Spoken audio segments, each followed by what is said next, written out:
would like to call the October 26, 2022 City Council regular meeting to order. Would everyone please stand and join me in the Pledge of Allegiance? I pledge allegiance to the flag of the United States of America and to the republic for which it stands, one nation, under God, indivisible, with liberty and justice for all.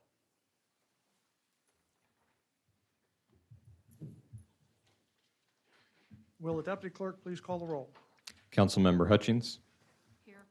Councilmember Ruffridge. Here. Councilmember Nelson. Here. Councilmember Carey. Present. Councilmember Chilson. Present. Councilmember Parker. Present. You have a quorum. Thank you. Next item on the agenda is the approval of the agenda and consent agenda. May I have a motion to approve the agenda and consent agenda? I'll move to approve tonight's agenda. Thank you, Mr. Chilson. Thank you for the second, Ms. Hutchings. Are there any changes to the agenda, consent agenda? Vice Mayor Parker. Thank you, Mayor Whitney. I would move to add laydown resolution 2022-049, approving the employment agreement between the City of Soldotna and the Soldotna City Clerk, Johnny Blankenship, to the agenda as item 8B5 and request that this item be on the consent agenda. Are there any objections to adding resolution 2022-049 to the agenda and consent agenda? Seeing no objections, it is added to the consent agenda. Would the clerk please read the consent agenda? Approval of minutes, October 12th, 2022, council regular meeting minutes, October 19th, 2022, council special meeting minutes, new business, ordinances for introduction, ordinance 2022-034, amending Soldotna Municipal Code to clarify that violations of Title 13, Chapter 14 are to be adjudicated under the minor offense schedule to include a fine for violation of Soldotna Municipal Code Section 13.14.050, introduced by the City Manager, public hearing scheduled for November 9th, 2022. Resolutions. Resolution 2022-046, confirming the Mayor's appointment of Councilmember Lisa Parker to the position of Vice Mayor, introduced by the Mayor. Resolution 2022-047, amending the City of Soldotna mini-grant program policy, introduced by Councilmember Chilson. Resolution 2022-048, approving the amended and restated lease agreement between the City of Soldotna and Soldotna Hangar Association, introduced by the City Manager. Lay down Resolution 2022-049, approving the employment agreement between the City of Soldotna and the Soldotna City Clerk, Johnny Blankenship, introduced by the Mayor and Vice Mayor Parker. And that is your consent agenda. Are there any public comments on any of the items just read by the clerk? For those participating through Zoom, please raise your hand if you would like to comment. App users by pressing the raise your hand button, and phone participants by dialing *9 on your telephone. Is there anyone here in the audience wishing to speak on any of the items just read by the Deputy City Clerk from the consent agenda? Seeing none, I'll take a look at Zoom, and I see no hands raised in Zoom. So, having no one wishing to speak, the approval of the agenda and consent agenda is back before the council. Are there any council objections to approving the agenda and consent agenda? Seeing none, the agenda and consent agenda are approved by unanimous consent. Deputy Clerk, City Clerk DeBell will now give reappointed Vice Mayor Parker her oath of office.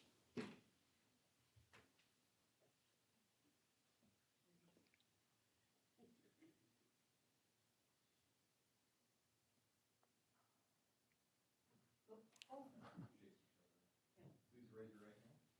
I state your name. I, Lisa Parker, Do solemnly affirm do solemnly affirm that I will support and defend that I will support and defend the Constitution of the United States, the Constitution of the United States, the Constitution of the State of Alaska, the Constitution of the State of Alaska, and the ordinances of the City of Soldotna, and the ordinances of the City of Soldotna, and that I will faithfully and impartially and that I will faithfully and impartially perform and discharge my duties perform and discharge my duties as Vice Mayor to the best of my ability. as Vice Mayor to the best of my ability. Thank you.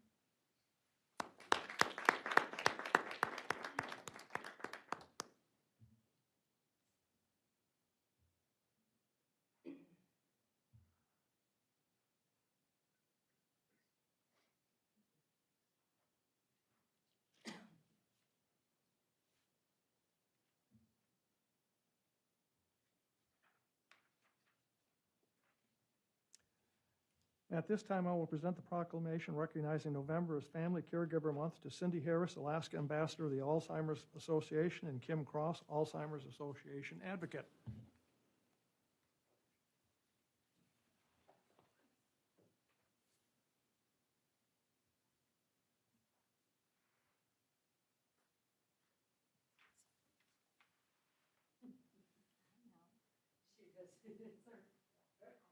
She's a new advocate.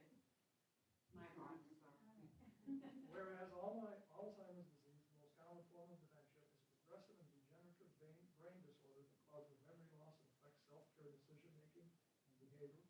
And whereas there are 8,500 Alaskans now living with Alzheimer's disease, and current projections indicate that rate will increase to 12,000 individuals by 2025.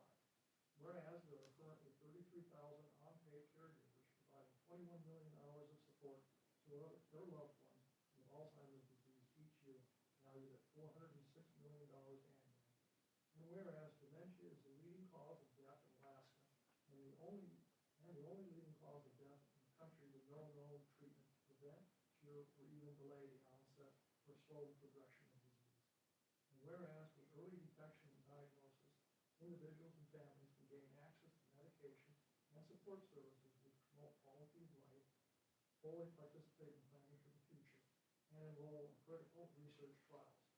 And whereas the City of Soldotna recognizes the efforts of the Alzheimer's Association to promote awareness of Alzheimer's disease and other dementias and provide care and support from all those affected, thereby improving the quality of life for individuals living with dementia and their caregivers. And whereas every November, Family Caregiver Month is a time of honor to honor family caregivers across Alaska and the country. It offers an opportunity to raise awareness of caregiving issues, educate communities, and increase support for caregivers. And whereas it is important to recognize the stories, strengths, and efforts of the individuals, families, friends, and caregivers impacted by dementia, as well as the tireless work of the researchers who are seeking the cause of cure. Now therefore, I, Mayor Paul Whitney, do hereby proclaim November 2022, and every year from here out to be in our city of Soldotna, Family Caregiver Month. Thank you.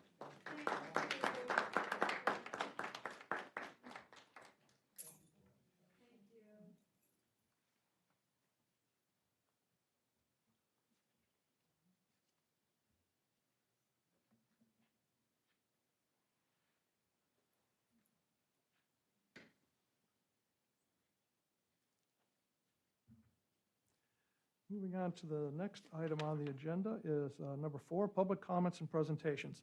Items other than those appearing on the agenda, 3 minutes per speaker, 20 minutes aggregate. Are there any members of the public who would like to speak on any item not appearing on the agenda? For those participating through Zoom, please raise your hand if you would like to comment.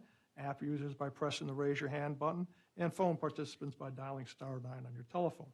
I will remind everyone to please be courteous and respectful during your comments. For those of you in the audience, I request you refrain from applauding, cheering, whistling, clapping, or boisterous behavior during the public comments.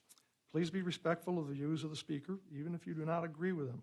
Please observe proper decorum and not engage in personal attacks or disruptive behavior. The council will respectfully listen to your comments. We are not here tonight to engage in a debate, but to listen to your comments and concerns. Again, comments are limited to 3 minutes, 20 minutes aggregate. Please provide your name and address for the record and fill in the sign-in sheet by the microphone. Is there anyone here in the audience?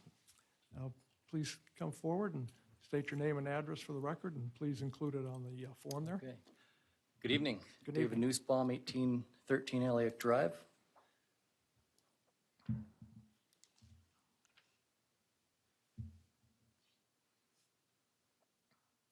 This is new, huh?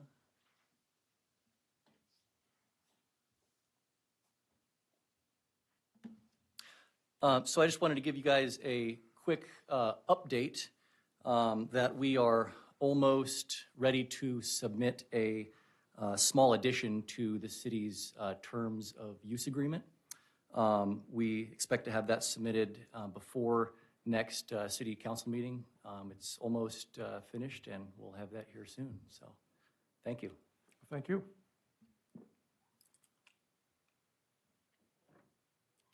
Is there anyone else in the audience wishing to speak on any items not appearing on the agenda? Seeing none, I'll take a look at Zoom, and I see no hands raised there. We'll move on to the next item on the agenda, number 5, Assembly and Legislative Report. Are there any representatives of the borough or state in attendance who would like to speak? Mr. Cox.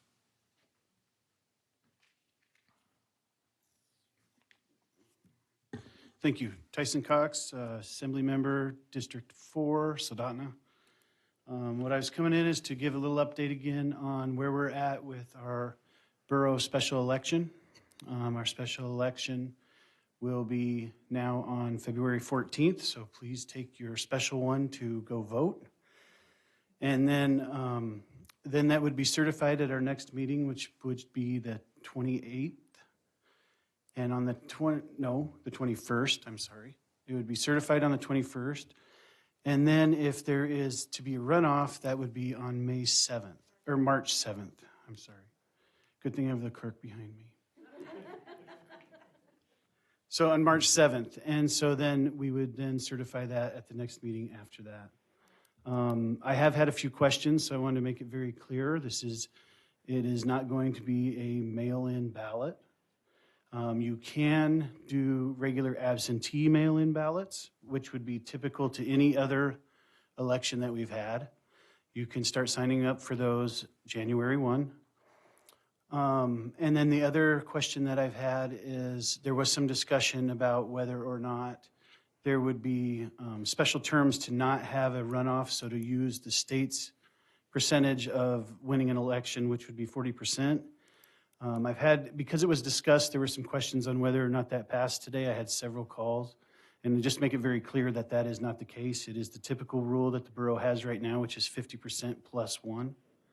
And so if somebody does not get that, then we would have a runoff election, which with 3 is very typical of that will happen. The other thing I was going to mention is when you were going through the consent agenda, I was trying to think of every reason why you should not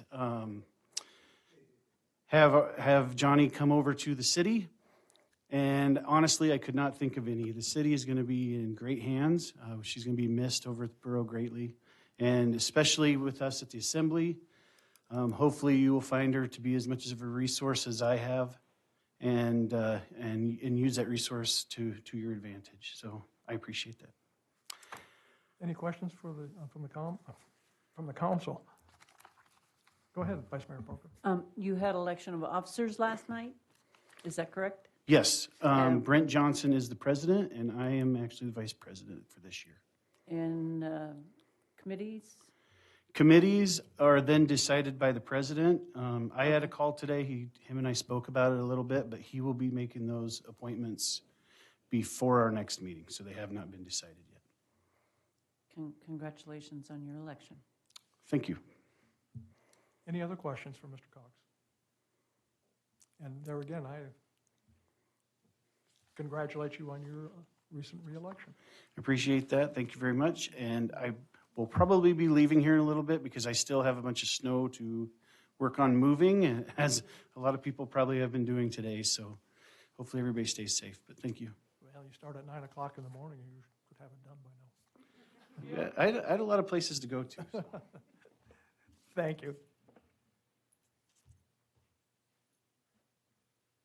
I don't see any other one here from the Assembly or the state, and I see no hands raised. So we'll move on to the next one. Administrative reports. Investment update by Bill Learman, Alaska Permanent Capital Manager. Introduce Bill, but I don't see him on Zoom. Oh, there he is. You're on, Bill. Hello, everybody. Nice to see you guys. I'm going to just talk to regarding the portfolios that Alaska Permanent Capital Management manages. And with that, and kind of walk through our quarterly report that is submitted to you guys briefly over the third quarter and then a little second. Obviously, there's been a ton of volatility within the markets, and I just wanted to keep you guys abreast of some of the developments within the portfolio, and then take you through an example regarding unrealized gains and losses too. So, kind of bring that to the forefront. So, I think I'm supposed to share my screen with you guys here. If is that correct? Yes. Melanie. Okay. Hi, Bill. This is Stephanie. Yes, if you're able to share your screen, we don't have additional packets. That way the folks in the audience would be able to see the slides as you refer to them, but the council members and the mayor do have packets in front of them also. Okay, let me. Okay, I just shared, and it should be, it looks like a PDF doc. Is that readable for the audience? Yes. Okay. We manage 3 portfolios for you guys. What's called the Soldotna short-term portfolio, medium-term portfolio, and a longer-term portfolio. And the longer-term portfolio does have some equity in within the portfolio. And if we're looking at the top right-hand corner, and if we take all your investments, including AMLIP, which is just kind of a cash money market instrument. It's called the Alaska Municipal League Investment Pool. You guys had 1.2 million at the end of September. In your checking account, you had a little over 400,000. And then the 3 accounts that Alaska Permanent Capital manages, 1.4 million, the 7.3 million, and then to 10.4. We add all those up, we come to about 21 million. Now that is down from the 24.5 million that there was in March of 2022. We realize there's a lot of volatility in the markets, and interest rates moved up. So when you look at your fixed income selection of your portfolio, which is made up about 67. So if we aggregate all those portfolios together, the short-term, medium-term, long-term, your exposure to fixed income, U.S. fixed income, is about 67%. So as interest rates rose throughout the year, starting at the beginning of the year, interest rates rise, the bond prices fall. So there's an inverse relationship between as interest rates rise and the price of the bonds. So bonds in your portfolio have decreased. In addition, on the equity side, the U.S. equity and international effects, extreme volatility in those markets. When we think about let's say the S&P 500 year to date, it's down about 26%.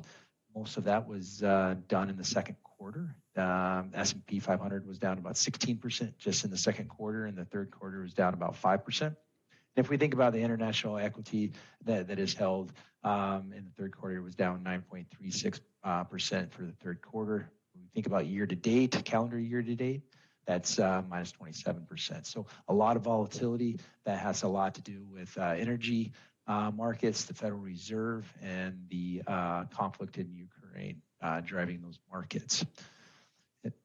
And when we kind of move on to the next, and we just kind of look at those portfolios in aggregate, you still have equity exposure to about 27.5%, and fixed income 72.5%. So you still have equity exposure in those portfolios.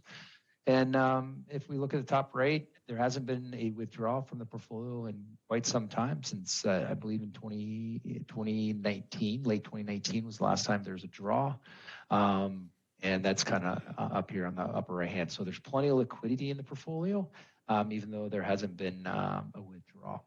And if we think about the liquidity, and I think this is going to be important as I move into the volatility of the portfolio here in a couple of slides, if we break out, from a maturity standpoint, those 3 buckets, the short term, the medium term, and the long term, we kind of look at it. There's 6.82 million exposure to exchange traded funds. Think about equity. And then we have almost 2 million in securities that are going to mature in less than a year. And we have 6.25 million in securities that are going to mature to 1 to 3 years, and so forth. And so as we kind of work through this, and what's kind of worked through the performance, and as I mentioned at the beginning, as interest rates rise, bond prices fall. So we'd expect, just because of market rates moving up, that we'd have some negative returns in the portfolio. And quarter to date, the portfolio in the short-term account had a minus 1.32, However, the benchmark, which is what our performance is based off of, we outperformed the benchmark of 1.54. The short-term account is benchmarked against a 1 to 3 government. Basically, what that encapsulates is all Treasury bonds and government bonds that mature between 1 and 3 years. And so if we think of that benchmark, that return that minus 1.54. So we outperformed the benchmark, but however, on total rate of return, it still had that negative performance. And we move over to the medium-term account, the exact same thing. The medium-term account has securities anywhere from 0 to 5 years. The benchmark here is the 1 to 5 government index. And so that's securities anywhere from 1 to 5 years. Quarter to date, minus 210 for the portfolio, and for the benchmark, minus 2.24%. So outperform the benchmark, however, from a total rate of return, some negative. Now we move to the longer term. This count is set up for much longer. That's why that has the equity allocation in. And for quarter to date, the portfolio was minus 4.80, and the benchmark was minus 4.71. A couple of things to just kind of point out. Alaska Permanent Capital Management started the relationship with Soldotna in March of 2005. And everything was in the short-term account during that time. It was benchmarked against the 1 and 3 government. And then when May of 2015, that portfolio was broken out into 3 different buckets. And the reason why it was broken out was understanding that the city of Soldotna did not need as much liquidity held in those portfolios in that one portfolio. So to be able to take a little bit additional risk, moving out the yield curve, and adding some equity, knowing that the portfolio wasn't going to get drawn down. And if we look at since inception, that long account, inception has on an annual basis returned a 3.92 compared to, let's say, the short account of 1.84. And so that strategy is still working out. And even through all the volatility that these portfolios have had in the last 3 quarters, the longer account still has an annual return of 3.92. Now, we're going to move into unrealized losses. And if we think about the fixed income, the market value, we purchased all the fixed income for about $13.3 million. And if we market value that as, mark to market as of September 30th, the value of that is $12.4 million. So there's an unrealized loss of $865,000 within the fixed income. And I'm going to show you that number again here in another slide or two, that 865. If we think about the equity, we purchased all the equity for 6.14 over time, and the market value of that is 6.8. So there's actually a realized gain of $683,000 in those securities. Most of that gain is coming from the domestic large cap, U.S., of 685. So when we combine all the securities, there's an unrealized loss of $182,000 when we combine those two. One word of note on this one, on activity summary, I just want to point out this approximate revenue of negative $715,000. So basically what we do here is this number flows through to your financial statements. You guys are required to mark to market all securities that the city holds. And this is just the first quarter of your guys' fiscal year. And basically that revenue takes into all interest and dividends, that change in market value, so unrealized loss and gains, fees, both from the custodian and APCM. And when they add all that together, it came up from negative 715. Now, in the second quarter, at the end of fiscal, one thing I want to highlight, at the end of your fiscal year of in June 30th, there was a negative number there, so that will flow through your financials. So, and when you guys see your financials come at the end of June, audited. I think the one other thing I want to take a quick peek at is these unrealized losses. And across the state, let me pause there and see if there's any questions for you before I go into the unrealized gains and losses and how that's going to work itself out over the next couple years.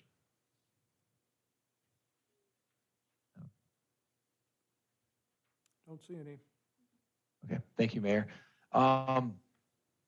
We manage money for a whole bunch of entities across the state, and we're getting a lot of calls. And a lot of people are looking at their portfolios and have made a mention, say, hey, I thought I was in fixed income. Why are there unrealized losses in the portfolio? And as I stated, it's just a factor of the market. As interest rate rise, bond prices fall.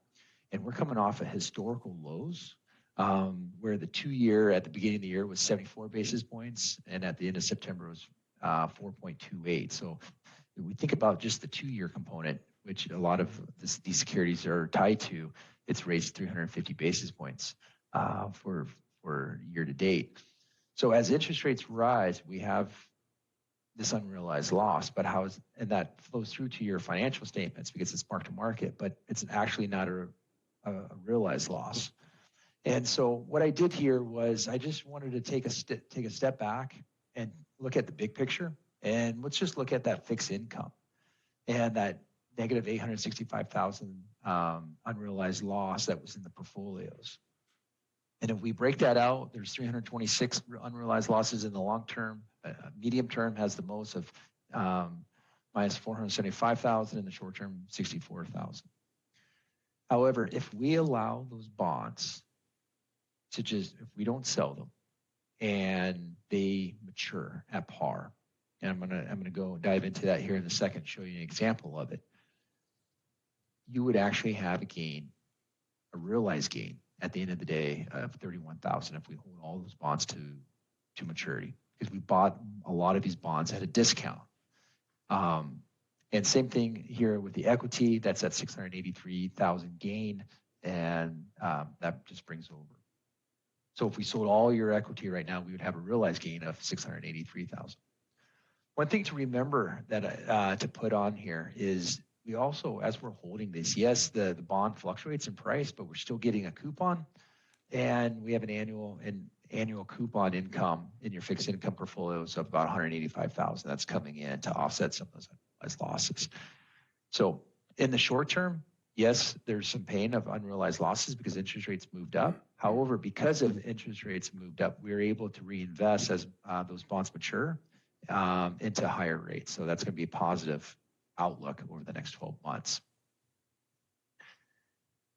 I just want to take you through one example of a bond that's in your portfolio, and to realize how a bond can go from an unrealized loss to a realized gain at maturity.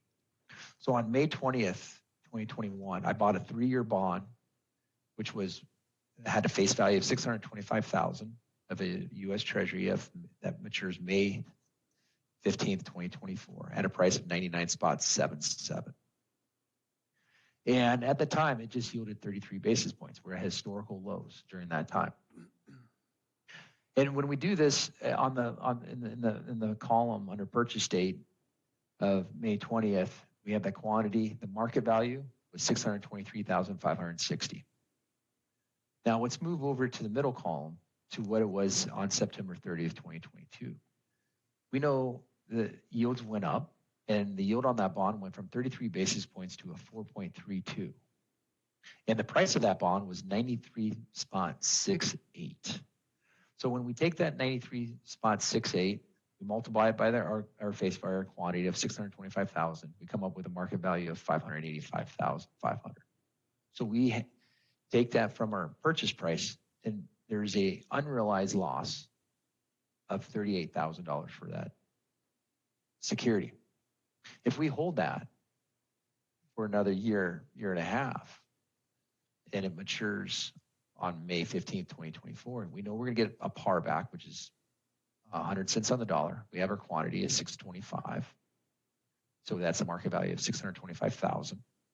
And if we take that purchase or that maturity value and we minus that, what the purchase value of it was of 623, we actually get a gain of 1,403.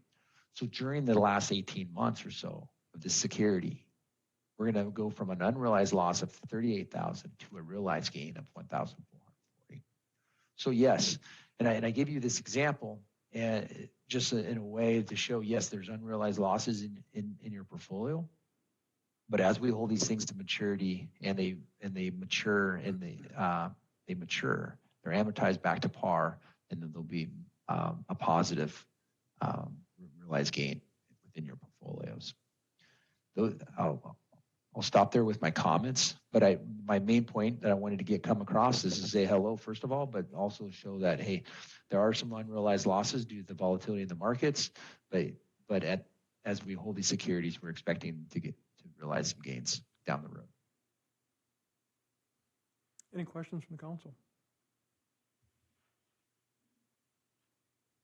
Seeing none, do you have anything further to go on or to do? I do not. I don't have any market commentary. That was for the next quarter, Mr. Mayor. Any questions? Thank you, Mayor Whitney. Thank you, Mr. Learman, for being here. This is typically a quarterly report that you would receive in an email. So I think Melanie typically emails these out. Because it's been a different year than we'd experienced prior, we wanted to invite Bill to be available to answer questions. You will see him again at our normal annual investment review, which happens in the first quarter of next calendar year. So we'll probably have Bill down here in person. And at that point, we'll be providing an update on the financials and also potentially coming to you if we recommend any changes or reallocations. But thank you very much, Bill, for being available tonight to give us kind of a mid-year status update. Appreciate it. Thank you for your Absolutely. report, and I guess we'll see you probably in a couple of months for the end of the year or quarterly. Thank you very much. Appreciate it, Mayor. Thank you, council. You guys have a great night. Thank you. Moving on to the next item on the agenda, item 7, public hearings. Resolution 2022-044, authorizing the issuance of a letter of non-objection to the Marijuana Control Board for licensee Eden Management Group Limited Liability Corporation, a retail marijuana store doing business as Uncle Herb's, introduced by the city manager. May I have a motion to adopt? I'll move to adopt resolution 2022-044. Thank you, Mr. Chilson. May I have a second? Second. Thank you. Thank you, Mr. Nelson. A report from the administration. Thank you, Mayor Whitney. This is an application made to the state of Alaska for a new marijuana retail license. The process that we go through when that occurs is we will wait and receive confirmation from the Kenai Peninsula Borough that this business is registered correctly and does not have outstanding tax implications. And then we also circulate the application to the department heads that are listed in the memo, in the resolution, excuse me, to see if there's any reason why the city may need to object to the issuance of that license and permit. In this case, there are none. We received confirmation from the borough clerk's office stating that there were no objections, and then the departments as well internally here at the city had no case for objection. The original materials that they would submit to the state are included in the packet, along with some zoning materials, such as the zoning permit that has been issued. This is new construction on an existing property that has existing structures, and so we treat that as a change of use. And Mr. Zarneski, through his department, and Ms. Hester have issued the land use permit, the zoning permit approval, so that review is done. And there are some conditions that'll be imposed on the construction, such as landscaping and paving, to get that up to current code standards. They have had some, there has been some communication with our building department, though they are not required at this point to have started that process of formally applying for a building permit. But we've had good communication with the applicant and have no cause to object. And that concludes my report. Thank you. The public hearing is now open. Are there any members of the public who wish to speak on this item? For those participating through Zoom, please raise your hand if you would like to comment. App users by pressing the raise your hand button, and phone participants by dialing *9 on your telephone. Is there anyone here in the chambers wishing to speak on Resolution 2022-044? Seeing none, I'll look at Zoom, and I see no hands raised on Zoom. Having no one wishing to speak, the item is back before the council. Are there any council comments? Seeing none, we'll call for the roll. A call for the vote. Councilmember Ruffridge, Yes. Nelson, Yes. Carey, Yes. Chilson, Yes. Parker, Yes. Hutchings. Yes. You have 6 yes votes. Thank you. Resolution 2022-044 passes on a 6-0 vote. Moving on to the next agenda item, new business, is Resolution 2022-045, agreeing to waive facility rental fees at the Soldotna Regional Sports Complex in partnership with Soldotna High School bid to host the 2024, 2025, and 2026 Division II ASAA High School Hockey Championships. Introduced by the mayor and the city manager. May I have a motion to adopt? Mr. Carroll. Thank you, Mr. Mayor. I move the adoption of Resolution 2022-045, agreeing to waive facility rental fees at the Soldotna Regional Sports Complex in partnership with the Soldotna High School bid to host the 2024, 25, and 26 Division II ASA High School Hockey Championships. May I have a second? I'll second. Thank you, Mr. Ruffridge. And I'm totally in support of this, as I'm part of the sponsorship on this. It'll be a great event, bring in a lot of families and high school students for hockey here at our great facility. So, having that in my report, are there any members of the public who wish to speak on this item? For those participating through Zoom, please raise your hand if you would like to comment. App users by pressing the raise your hand button, and phone participants by dialing *9 on your telephone. Is there anyone here in the audience wishing to speak on it? Resolution 2022-045.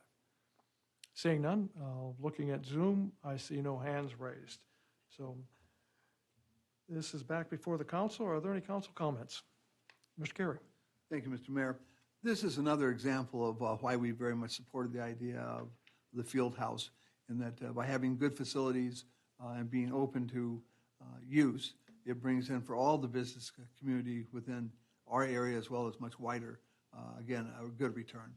This is a really good activity. It means local people will not have to travel as much to come to this, and it's just a very good thing for our city. And I greatly appreciate the work, and I know that Parks and Rec will do a lot of work to put this on, and it'll be wonderful. Vice Mayor Parker.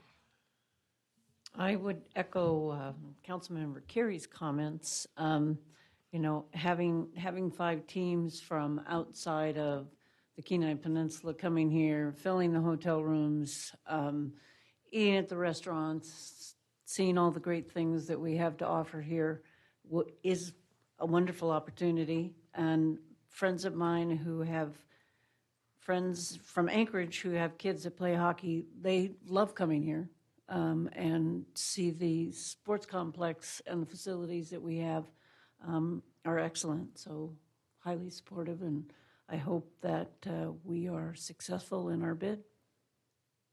Any other comments? Mr. Nelson. Couple questions for the administration, if I could, please. First, this is written to waive that, the resolution is written to waive this for 3 years. Is that because that's what the bid is? Is this a discretionary item? Could you clarify that for me? Thank you, Councilmember Nelson. Andrew, I might ask you to answer on the structure of the proposal, the bid to host for the 3 years, the 3-year chunk.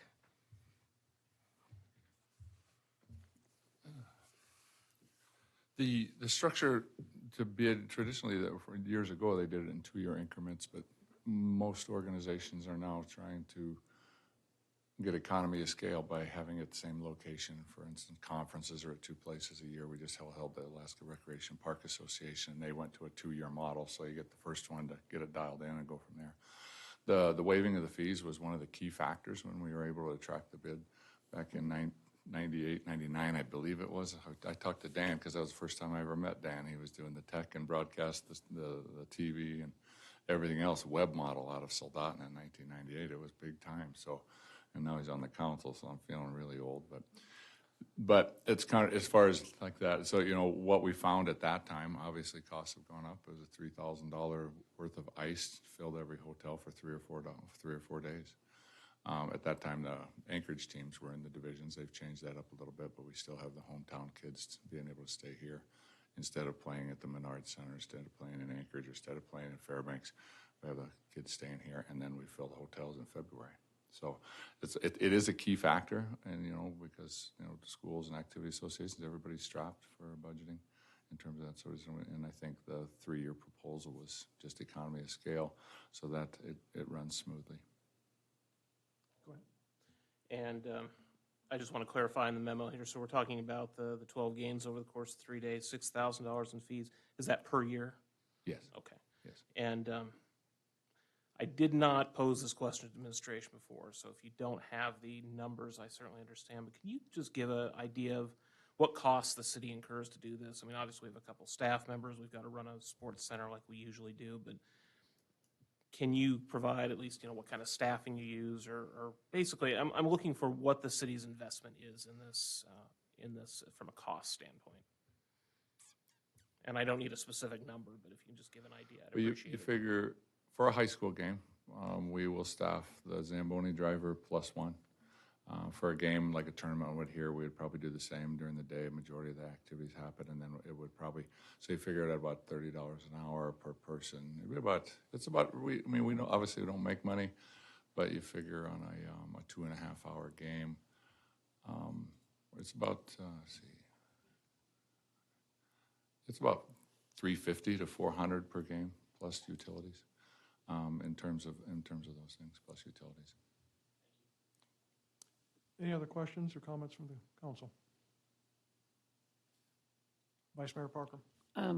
Just to Councilmember Nelson's comments, the money that it cost us versus the money that we may receive in sales tax with all the folks that are visiting, not only the players, their families, but extended family members, I see as either a wash or potential benefit back to the city. Any other comments? Go ahead, And Mr. thank you to Vice Mayor Parker. So I do agree. I think that the economic benefits of this it's probably very hard to measure, but we all know, we can certainly use to fill the town up in February and have the sales tax and have the hotels. The only reason I ask the questions here, and I will admit I have just a little bit of reservation about it because there is a cost to the city. I think economically it still far outweighs what that cost would be.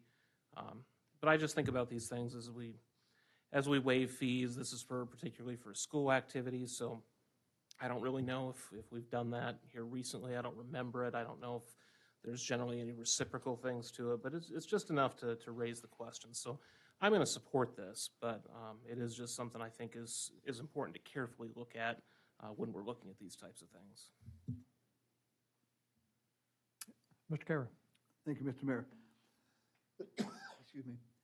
As someone who spent 30-some years in local sports, going to conventions and different conferences and events almost every weekend in terms of championship competitions, it's very difficult to estimate how much local people save when, rather than having to go to Anchorage or Matsu or otherwise, instead they get to keep the family all here, where they don't have to, again, pay for all those added expenses and that gas.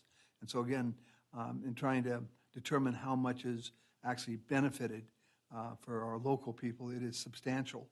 And for many people involved in athletics on this level, the whole family goes. And again, that's the expenses and just looking at gas expenses. So again, it's just, to me, it's a huge benefit. It also makes a very large difference when athletes get to sleep in their own beds at home. And again, it's very hard to qualify that and to get, specifics. But athletes do better when they are, again, at home, again, where not only they get to rest and they get the reassurance of family and friends, but also they don't spend all that time on the road, which can have some negative effects and distractions. So again, just on many levels, both for the athletes, for the families, as well as for the businesses, this is a really good thing. And the Sports Center initially, go back history again, I'm old, much older than Andrew. That Sports Center was for hockey. And again, it's nice to see that it's sort of a legacy of what's gone on in that structure, and that we continue to provide a nice, an excellent, high-quality place for the exercise of this activity. Mr. Rufford. Yeah, thank you, Mr. Mayor. I agree with Councilmember Carey and Vice Mayor Parker. I think along with some of those points, what I would like to see, it sounds like in the memo here that we used to do this and had done it last in the 90s. That seems like a long wait to do that again. Potentially, it sounds like we would have opportunity to bid on these more often, maybe in like a once-a-decade sort of situation. What are your thoughts on that? We had submitted a partnership bid with a second time after we hosted the first time very successfully, and the ASAA folks were loving life coming down. There were some nuances. The city at that time also offered to waive the fees, but there were some other factors that were into the bid cost-wise that didn't place it as well. So I think the opportunity is here, depending upon the administration. Back in the old days when Al Howard, the Bulldog, was AD, he was all about pushing everything. Once you see once the field house gets here, you will. I don't go to Vegas. I don't gamble, but you will see a proposal for Soldotna to host wrestling state tournaments because they've been dying to come here for years. And speaking with the families and athletes, and Kyle's been doing numbers of trips to Anchorage with his daughter playing soccer. And plan on it. Back in the day when my daughters and I went, it was expensive because they were divas, but we figured $500 a weekend. And now with the fuel prices, you're probably talking 6 or 7. So per family on the peninsula, it doesn't have to go to Anchorage. In addition to the B&Bs or the hotels having 2 or 3 days of full rooms in February, you're also saving those home people $500 to $700 that weekend. So those numbers, that's 10 families just in Soldotna at least. And as far as the community goes, and that's what Soldotna's got the field house coming for, is because Soldotna's always raised their children as a community. And that right there is an offset, even if just 10 families can stay home and everybody watch the game. Anything else? I just Ms. have Hutchings. a question. How many hotel rooms do you think they used during this? When we did it last time, every one of them was full, as far So to is my that knowledge. 50 or 100? How many or- do we have? I don't that number. I don't couldn't. know. We have like 200-300 in the area. Yeah. So I figure 12 teams. Homer people will probably stay up here. Their team's a little bit small in numbers, but obviously the Sohai Kenais, but you're still going to have another 9 teams coming in from outside. So 9 times 25 kids on a team. You're going to make up all of that sales tax on rooms that it would be costing us to put the event on. So I think that's going to be an easy wash, and then we're not even talking about all the meals that they're going to eat. So I think it's a great idea. Any other comments? Call for the vote. Councilmember Nelson?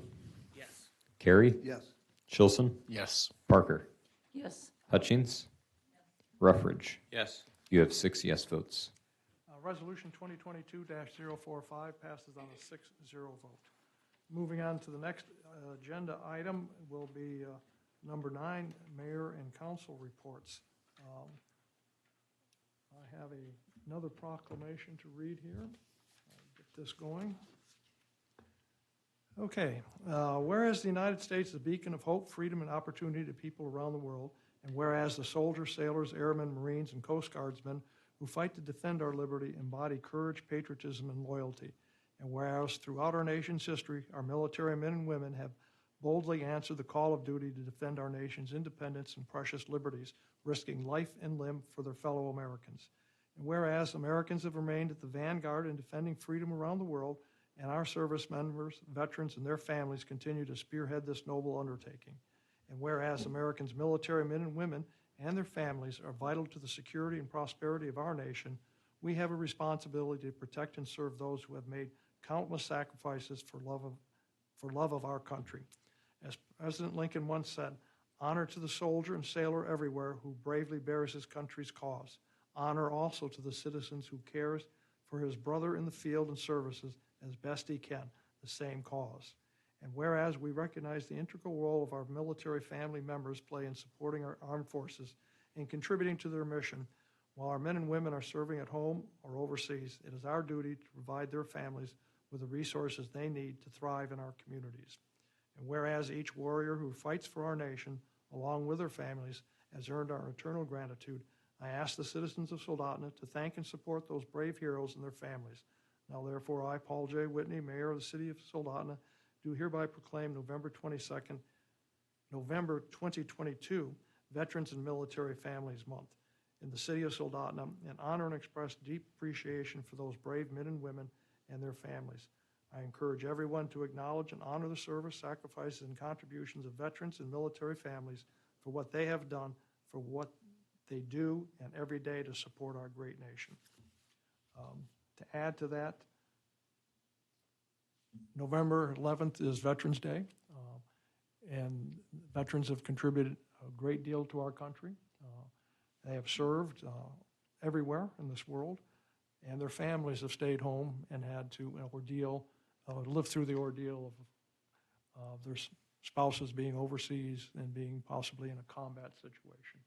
So they suffer and they work just as hard as that military spouse that's out in the field. So they need as much support and care as our veterans and our active duty military. So moving on to more items. Because we won't have a meeting before November 8th, I'll just remind everyone to get out and vote on November the 8th. Had a little bit of snow today. City did a good job on, as far as I can see, on the roads and getting stuff moved, getting that stuff pushed to the side, and the sidewalks opened up and everything else. I'm assuming we'll probably start doing some snow removal here pretty quick also. On the resolution for the sports center, just echo some of what people said.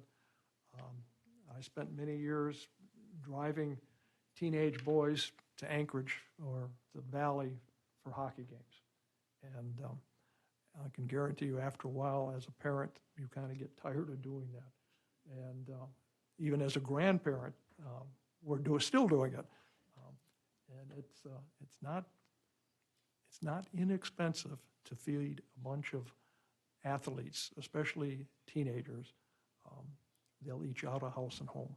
So I think this is a great benefit to our community to have some of these other areas coming to Soldotna instead of Soldotna and Kenai going to them. And I think in the long run, it'll be great for everyone. We had passed a resolution a while back. I believe we called it the Arts Committee or Arts something or other. Do we have anything going on that, or how that's moving along? Yeah, thank you, Mayor Whitney. So the council had directed us to pursue funding for development of an arts and culture plan for the community. We have filed applications for 2 separate grant programs. So one of them is a national program, but we don't expect that we would hear back. I think it's early next summer, like on that timeline for that national program. We have also applied for grant funds from a statewide organization, and the timeline on that is much quicker. So we should, within the next, I believe, month or so, find out if we were successful in receiving that grant. And if so, we would come back with a recommendation to move forward with that arts and culture planning process. So we've applied for both, and we're in waiting mode right now. Thank you. Good, thank you. And last thing, we should be having photos for the council scheduled here fairly shortly, I believe. And so keep that on the back of your mind. All right, I have nothing else to add to that. Next item is council reports on boards and commissions, and there are none this evening. And city manager's report. Thank you, Mayor Whitney. I prepared a report on 4 items since I was not here with you at the last meeting. First one, the topic of the day was just an update on snow removal. The crew was out. Scotty was prepared for this. They were ready to hit the town running. So they focused efforts on the in-town streets and sidewalks today, getting those cleared, getting the berms kind of put in place, and sanding the intersections. So the intersections were pretty slick earlier in the day, but there's sand out on them now. We did close the airport today, but the crew's going to start snow removal of the runways and taxiways tomorrow at the airport. So we should have that running and back open, we hope, by the weekend. This year, the council had appropriated some additional funding for contract work for some of our building facilities. We're already making use of that, as well as an additional seasonal operator position. So I think we're well positioned, and I wanted to just recognize Scotty and his crew for their preparedness and getting all the equipment ready and moving it. The trucks will be, I believe 10 trucks will be cycling through town tomorrow to remove the berm. It was, we received more than 9 inches of snow. So this is not an instance where we're going to wait. Though you'll see those starting to go away tomorrow morning, I think at 8:15. Next item, I wanted to just give a bit of what we're doing in regards to the field house. Since the election, our team went over and met with Mayor Navarre at the borough and some members of his administration for the purpose of coordinating on all the bond projects that are going to be happening that are impacting Soldotna. So we wanted to discuss with the Borough Finance Director, Ms. Harbaugh, a little bit about their thoughts about the debt financing, since they will also have bonded projects, but then also just start the conversation around all the projects that include the new CES Station 1, the new changes at Soldotna Elementary School, and then the remodel and reorganization of the activities happening at Soldotna Prep. So it was a very good discussion, and I think we will continue to coordinate with all of our departments, whether it's building, planning, et cetera, as they move forward in their projects. Since then, we have had a call, Melanie and I had a call with the Alaska Bond Bank, and it's looking like they would be prepared for debt issuance in the end of January. So we will be, if we decide we're ready, that that's the correct time for us to issue that debt, we'll be able to get included in that bond issuance at that time.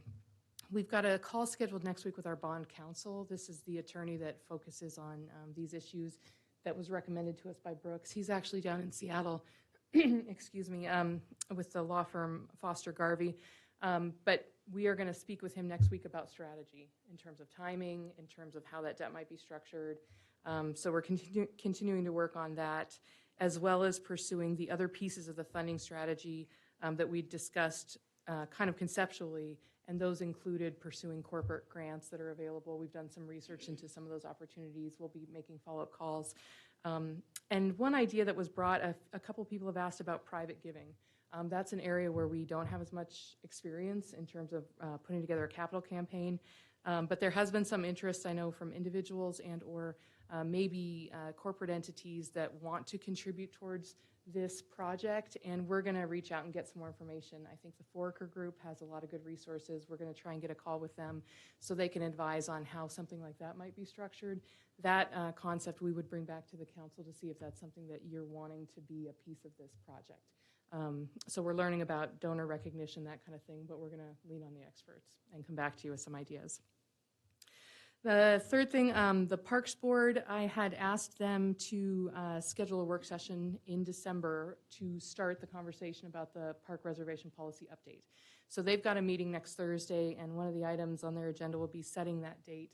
I'm asking them to look at the week of December 12th. It's falls between when we're up in Anchorage at AML and Christmas week on the other end.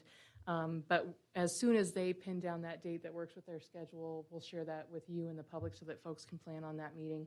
And we'll, in the meantime, we continue to work internally on research and ideas and bringing forth concepts that they can consider and discuss at that time. So that's the timeline we're looking at now for that parks policy update. Last item was update on the Riverfront redevelopment project. So our, I don't think I've been here since the team was in town, but the consultants and their sub-consultants, there were 8 folks who were in town right before our municipal election, and they were meeting with folks, they were collecting information, they were seeing the site. Some of you had an opportunity to meet with them as well.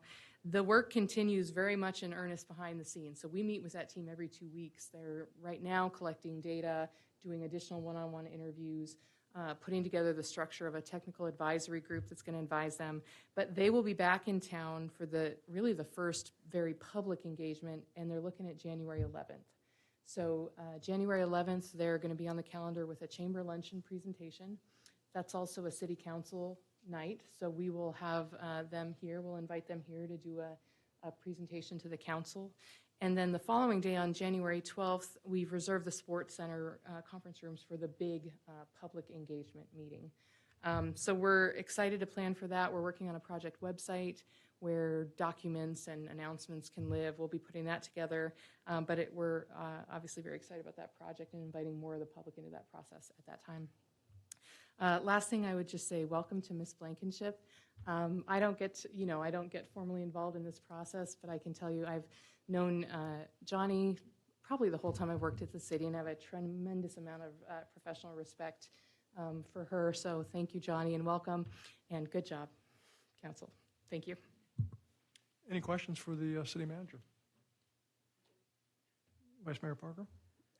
Thank you, and thank you for the report. The gentleman who spoke tonight, who said he would be bringing forth a terms of use permit agreement, I suspect is to help us as we amend our code.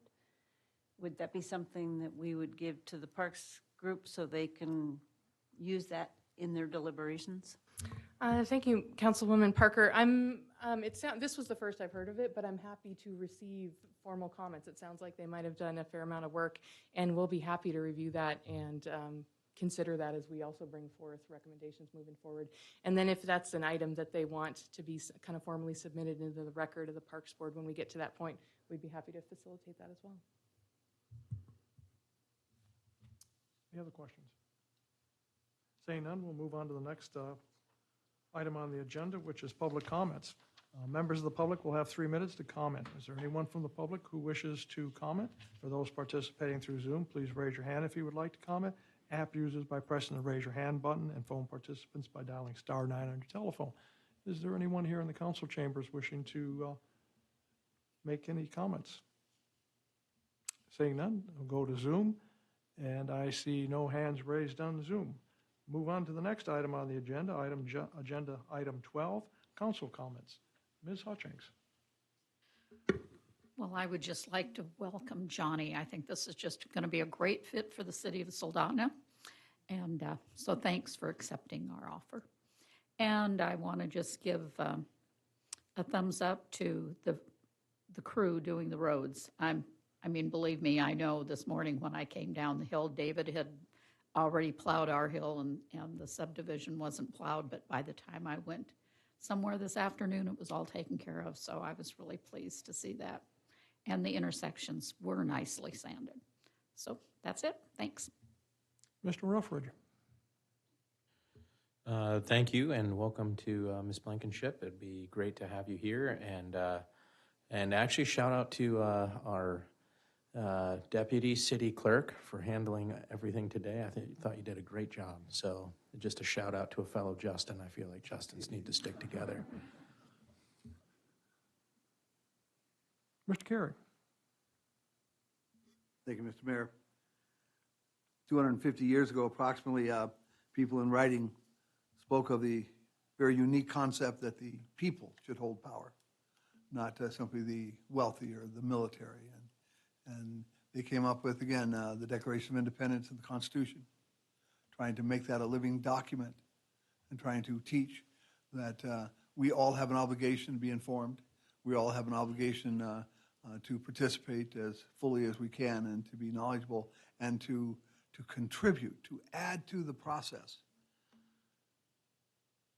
I very much love our flag, and as a son of someone killed in the military, I'm sure that's part of, but I just love the red, white, and blue, and I love it when people talk about how much they appreciate what this country stands for as emblematic that the flag is. We have a sacred duty to vote.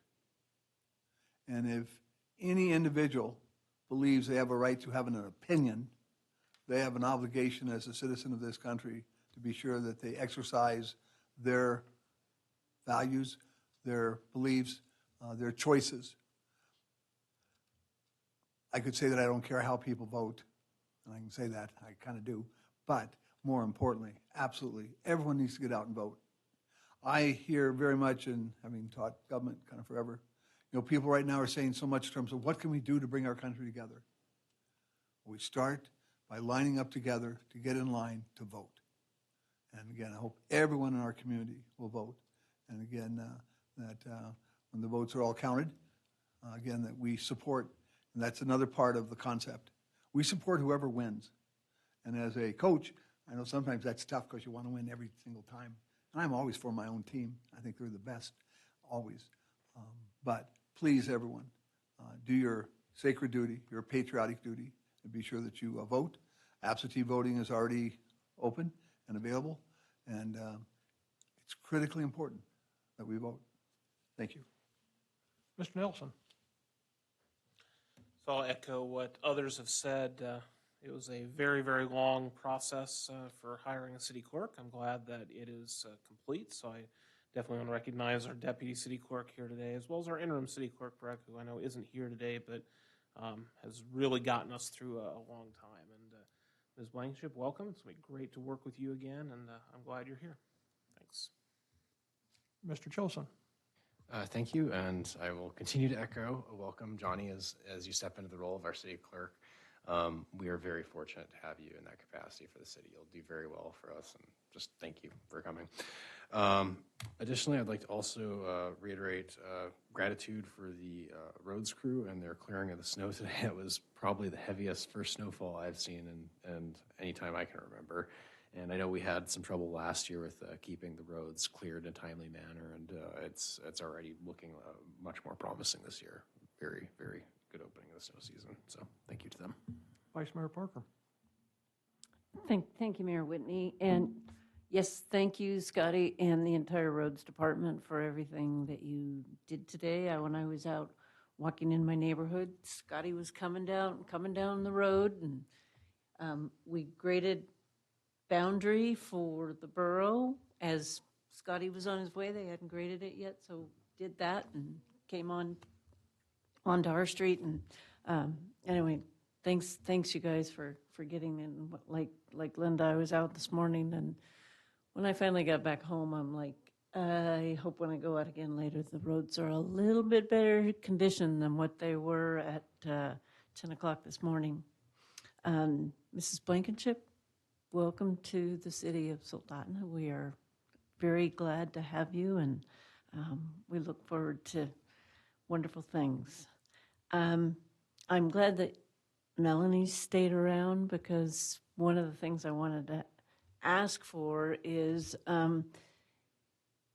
when next time we get a revenue report, can we get a breakout of the sales from marijuana? And we have more than one establishment in town now that we're collecting revenue from. I know when we asked about it in the past, we only had an establishment. This is something, when we added that additional sales tax in the city, we had talked about potentially utilizing those funds for kids programs, other things, and that's why we added that additional tax here in Soldotna. So kind of try to get an idea as to what it might be like. Thank you. Okay, moving on to the next item, agenda item, executive session. We have no reason for one this evening. Next one is meeting announcements. November 2nd, 2022, Planning and Zoning Commission meeting, 5:30 p.m. November 3rd, 2022, Parks and Recreation Advisory Board meeting, 5:30 p.m. And November 9th, 2022, City Council meeting at 6 p.m. Seeing no further items on the agenda, meeting is adjourned.